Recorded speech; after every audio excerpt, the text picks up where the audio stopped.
What's up, real-lifers? This is Chad, and on this episode of Real Life TV, I'm going to teach you everything you need to know about using ing. Oh yeah.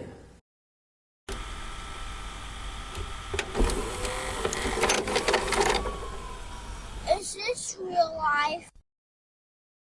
The first way, which most of you guys are probably already familiar with, is using the ing as a verb, and in this case it's always used with the verb to be.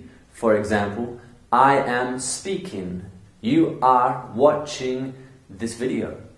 And this can be conjugated in any verb tense. I was speaking. I will be speaking. I have been speaking. So this is the most common way of using the ing, and that is called a continuous form. So that means that the action is happening at that moment. But that one's a little bit easy. Let me quickly summarize some of the other ways we use the ing in English. So the ing can also be used as a gerund in English. That is when the verb becomes a noun. So when I use the ing in this case, I'm no longer referring to it as an action, something that is happening. It has become the name of that activity.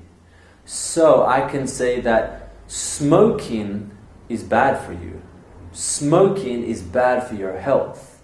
So when I say smoking in this case, I'm not actually saying that you are smoking a cigarette. I'm referring to the actual name of that activity, which is very bad for your health. If you smoke, I definitely suggest you quit right now.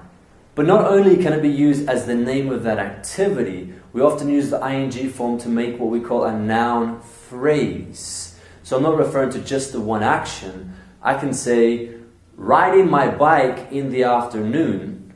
Riding my bike in the afternoon is something that I love to do. So I'm referring to that whole phrase has kind of become the name of that activity. Riding my bike in the afternoon. Exercising in the morning is a great way to wake up. Going out on the weekends is a great way to relax.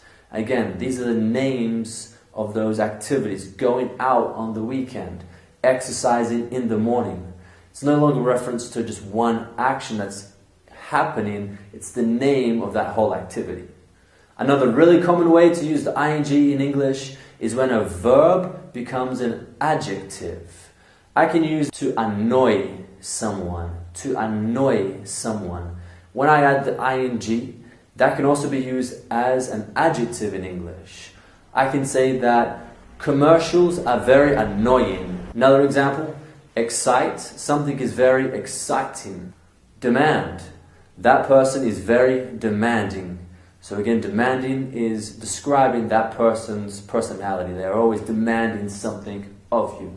And very quickly, I just wanted to explain some phrases that are always followed by the ing form. There's actually a lot more than what I'm going to talk to you about today. But I'm going to link you to an article which I wrote about this actual subject, which have a lot more examples. A very common phrase is instead of.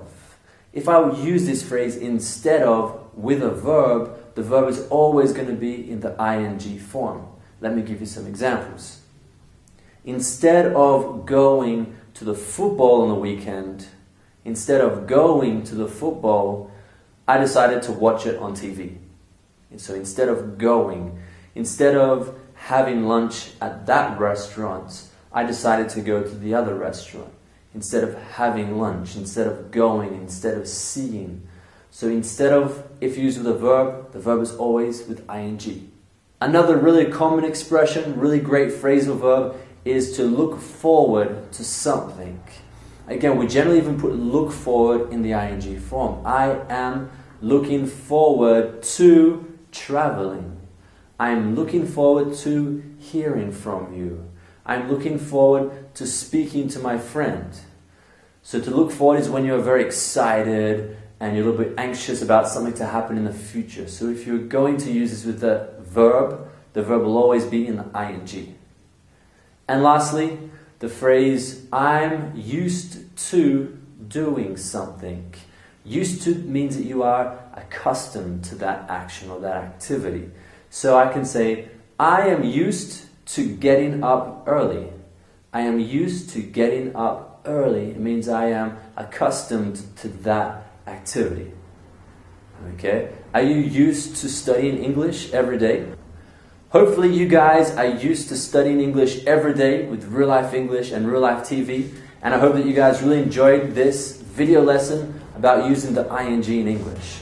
Please subscribe to our YouTube channel where you'll get all of our newest videos, plus look in the link below which will take you to our website, which has hundreds of great articles, and you can contact us there with any other information you want to know from us. So, thanks a lot for being here today, and see you next time on Real Life TV.